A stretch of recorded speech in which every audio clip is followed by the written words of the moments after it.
Stephanie Reich, thanks for coming today to share with us a little bit about your background and interest in academic work here.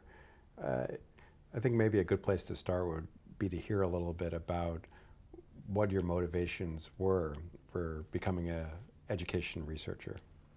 It's tough. I always like school, playing school. But one of the key things that really made me want to go to be a researcher was I was an undergrad at UCLA, and I was put myself through school, and one of my jobs was working in psychology and looking at children's quantification strategies. So as part of this, I went to preschools all over LA County, and I had a puppet who needed help figuring out amounts of stuff. And what I was struck by was not their quantification strategies, how they figured out mass and number, but how different the kids were based on the preschool. So if it was a low-income school or a high-income school, and I realized I really cared about settings more than the processes, and that's what I wanted to study. And how did your career progress from there? Well, I continued to work at UCLA afterwards. And then I backpacked around the world for a few years. And then I thought, well, I'll go back to grad school. And so I studied community psychology. And I went to Vanderbilt University in Nashville, Tennessee. And then I came back to California. I'm a native Californian. And then eventually here at UCI. And it's interesting, you say you started as an undergrad working in Head Start centers, child care centers in LA, and I know some of the work you've been doing in Orange County, some of the service work you've been doing is continued that involvement with Head Start programs. Yeah, so my research in general is really interested in the ways to support children and the many contexts they inhabit. And actually, unlike a lot of the faculty here, very little of my research is actually in traditional school settings. A lot of it is within families, it's in neighborhoods. And Head Starts I love because they kind of bring it all together, right? It's a comprehensive program. It's educational practices, it's high quality services inside the centers, but it's also supports for families and food services and education and financial literacy and community safety and engagement. So Head Start actually are places that bring all my interests together. And because of that, I've been really involved with Orange County Head Start, which is a very large provider here. And in the time that I served on the board, it ranged from serving 2,500 to 4,100 kids a year. So it's a lot of centers. Right. Well, and what a powerful way to take the academic work you're doing here at UCI and connect it to having impact in the community. That's the plan of being a community psychologist. So you mentioned in Head Start the importance of kind of the family engagement, the parental engagement as part of the model. I know some of the work you've been doing is around these baby books that you've designed that are really kind of a fascinating intervention into parenting. Can you? And you brought some of them today. So can you share a little bit with us about what they're all about? Sure. So you might remember when your kids were younger that you would go to the pediatrician for a checkup, and the doctor would maybe give you a handout that says, "Oh, your baby's now 9 months old, and he should be able to pinch with 2 fingers, and you should watch out for things falling on him or different things." And so, and how to feed him, how to prevent injuries, how to be supportive. And research shows that it's really hard for pediatricians to provide education to families. They have so much they need to do in a very short period of time. So we took all that information, which is called Anticipatory Guidance, and we decided to put it into children's books and then supplement it with additional stuff we know in the literature that's really important around parenting and effective parenting. And so children's books are visually appealing. They're written at a very low literacy level, so you don't have to have a lot of education to be able to engage with them. And if you read to kids, they typically want to hear them over and over and over again, so we could capitalize on repetition. We previously had a grant from the National Institute of Health that looked at this with pregnant women and followed them until their babies were 18 months old. And it was really effective in promoting knowledge, increasing safety practices, reducing preventable injuries, promoting maternal self-efficacy, reducing depressive symptoms and feelings of stress as a parent, and it helped kids' language development. So, give me a concrete example. So, what would be something you would read in here, or maybe even read a page might or be two. a little. Okay, so one is common. This book is made for a 15-month-old. If you have a 15-month-old. And tantrums are really commonplace in this age. So there's a lot about how to manage tantrums. So sometimes you're angry and tantrums you throw, they don't get what you want, just so you know. You can yell until you are blue. I'll ignore them until they are through, which is one of the most effective ways to deal with a tantrum is to ignore it. And it goes on from there. So yelling back doesn't help that much. It doesn't. And actually giving in is a good way to guarantee you're going to get another tantrum pretty soon. So these books are actually like a replication and expansion of the previous book project we did. And it's in partnership with the University of Maryland with Natasha Cabrera there. And so these books are actually targeted to moms and dads, which is why you have both of them. And there's some books that are just for moms, and there's a lot of images of moms, and there's some books just for dads. And then we look, is it different if you target moms, if you target dads, or if you target both of them in the same unit? Is there an additive or multiplicative benefit? And then additionally, we talk about co-parenting, like how do you work as a team? They're in English and Spanish. And then we also have added some stuff around mathematics, because we know that in low-income families, there's just less talk about math. And so kids, when they enter kindergarten, don't have the same math skills if they're from low-income families. And so every page has something about math, and there's a little pull-out, so about counting Cheerios, about noticing numbers on clocks, and ways that you can integrate math talk at a very young age. Great. Yeah, but we have to wait while we collect data for another year or two until we know how it's going. So tell us about the RCT, or the randomized control trial. Yeah, so we recruit families that are men and women with one child. And they have to have an income of less than $70,000 a year, and they have to be able to read English or Spanish at a first grade level. And so they are part of the study. We come to their home, we interview them about a whole host of different things, and then we videotape them engaging with their baby. They read to them, they play toys with them. And then we also do assessments on children's language skills, their executive functioning, how well they're able to reason things, remember stuff, inhibit negative responses, like when the desirable toys need to be packed up, do they comply, and how do parents engage with them during those processes. And so we visit them in the home when they're 9 months, 18 months, 24 months, and 30 months. And then in between that, we do phone call interviews with the parents and online surveys. So we have a lot of data. It's 480 parents, and it's just fun because we get to sit on the floor with babies while we are collecting data. Yeah, it sounds like such rich data that even setting aside the experimental nature of the research, just tracking these families over time will be very interesting and important. Yeah, and what's really unique about it is that even if the intervention doesn't work, which hopefully it does. We love the books. Yes, and the families do like the book, so that's promising. But more than anything, we're going to know a lot about these families and the strengths that they have and the challenges that they encounter. And importantly, we have dads, and a lot of research really focuses on mothers and omits fathers. And we can really look at that. And a lot of our families, they stay together the whole time, but some separate. And so we get to see what co-parenting looks like when you're you're non-residential. How do you navigate those spaces? How are homes and contexts different for the same child who live in two different spaces? So it's going to provide a lot of interesting information for us. Yeah, great. And you mentioned that the digital recording is part of the observation, and I know that a lot of your work focuses on digital media and how it's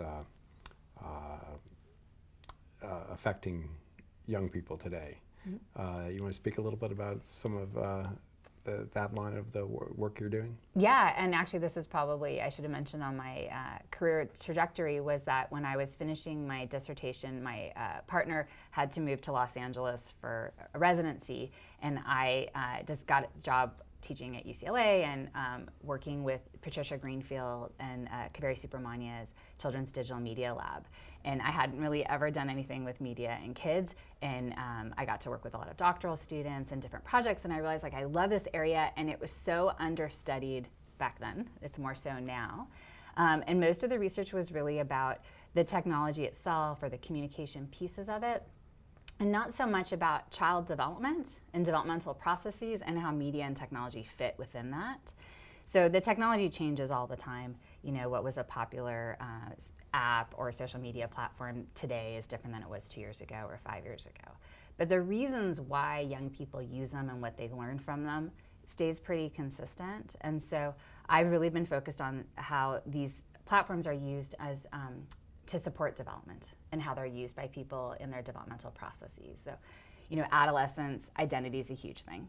We see that they use all kinds of platforms all the time to test out identities, to display identities, and that the platforms change all the time, but the underlying process stays the same.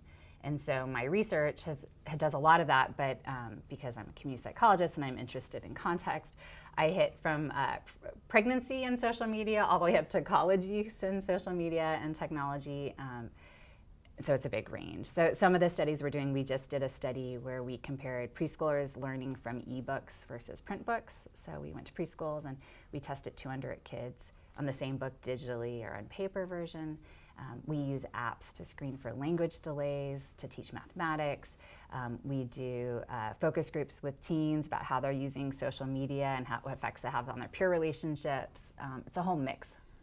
And you know, some of the literature out there is very alarmist about kind of the effects of this new media on childhood, and others is wildly optimistic about the possibilities. Where do you stand in that continuum? Right in the middle. I view it, you know, it's a tool. It's in itself not good or bad. It's how it's used. And so the research that I do and my students are doing is really trying to have a balanced approach, that we're open to finding the good and the bad. So we don't find it all doom and gloom, and we don't find it all rainbows and butterflies either. And sometimes it's the same thing. So one of my doctoral students that I work with, Joanna Yao, her dissertation, we have software, we capture everything that happens on a phone, and it's rich data, it's second by second. We actually did this with Gloria Marks in informatics here at UC Irvine. Is it the parents' phone or the child's? It's their college students and adolescents. And so we look at everything that happens on the phone, and every hour. Aspiring adults. Emerging adults. Emerging adults. So we capture everything that happens on the phone, and then every hour they're sent a notification to ask what their mood is, positive or negative, and how stressed they are. And then what we can do is look at whenever there's a rating near texting, we can say, was it at all related when you text to mood versus when you have mood ratings and no texting? And what we find is when you have heightened mood, you're in a really good mood or in a really bad mood, you reach out to others, which is not surprising as a developmentalist, and that you can, or if you have high stress. So it's emotions, good or bad, are relating to how you use technology, right? And then she's gone on to experimentally test with middle schoolers if they're stressed and they can text, do they reduce stress faster than if they just watched a video or sat by themselves? And so far she's finding they do, which makes sense because we're social creatures and social relationships should help our mental health. Yeah, so the technology, the piece you're most fascinated with is this kind of connection to other, this social psychological component of it. Yeah, it's a century of developmental work of how kids develop and what we know is supportive and what is risky. And then now technology is just a new context in which you engage with the world. And so how does it fit within that? When is it supportive and when is it risky? Another project I know you're working on that is at the forefront of using technology in new ways in terms of your research is this work with nursing and sensors. Can you speak a little bit about that? Sure. It's still very new. So it's a grant from the National Science Foundation, Smart and Connected Health, and it's in partnership with Nikhil Dutt in computer science and Yuqing Liao in nursing. And what we're looking at is how can technology or so apps on your phone and sensors like your Fitbit or the Q Ring provide information that could support healthy pregnancies, especially for low-income women in Orange County because their birth outcomes are really different than higher-income women. And so we're just getting started, but it's trying to figure out ways that we can support pregnancy, provide women information they want to have, as well as document things that providers would like to know about them. And eventually, because it's continuous data all the time from hundreds of women, eventually we could get some machine learning algorithms that could detect problematic events, and so that we could intervene when it's important as well. I'll unpack for a minute or two the Q ring you said. I think you said Q ring. Mm-hmm. I think we all know the apps on the smartphone, but tell your audience what's a Q ring. This is new for me on these projects, but they're sensors that do heart rate and sleep, and then we have a watch that's programmable, which also is kind of like your Fitbit, so an amount of activity you have, your sleep cycles, as well as it is Bluetooth connected to your phone and cloud connected to the internet, so that we can do survey collection or notifications and sync data regularly. And then we have an app that was designed for this project that's on a phone, so that they all can communicate with each other. So there's constant data sharing and data collecting. And my interest in it is really of how to design technology that's in service to the women who need it. So nursing has healthy pregnancy and ideas around that. Computer science is around the tech and how can you do it. Education is the process of how do you really support what people need and want so it really works in the world. And so it's a really nice interdisciplinary collaboration to look at those together. Right, it sounds like a lot of your research is kind of collaborative and interdisciplinary in character. Yeah. I guess that's not an accident. No, it's very purposeful, and it's largely how I ended up at the School of Education in UC Irvine, is because this school is so interdisciplinary, and I have been here since some of the earlier stages. Well, before it became a school, it was still a department. And so the hiring has been very purposeful to bring in lots of different disciplines. I collaborate with a lot of the faculty here and publish with a lot of the faculty here, because it's one of the places where usually I have to walk across campuses to have collaborations. I can just walk down the hall or even next door. We've got sociologists, economists, psychologists, of course. We're hiring now cognitive scientists straight into the department. It's very exciting. So I'm going to circle back to where we started about kind of your own motivations for becoming an educational researcher and doing that with your life. And you started your account with your undergraduate experiences at UCLA and your work with Head Start and your developing interest in settings and psychology. But I wouldn't be a good researcher to let you start the story at age 18, 19.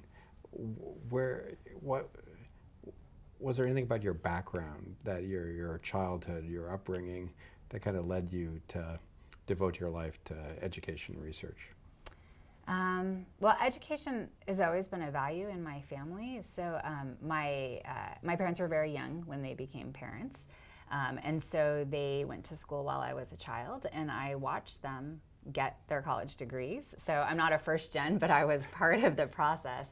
And so it was just always the value of education. You know, parents were doing homework at night while I was doing homework, or they weren't home because they had class, and grandparents and other people that helped take care of me.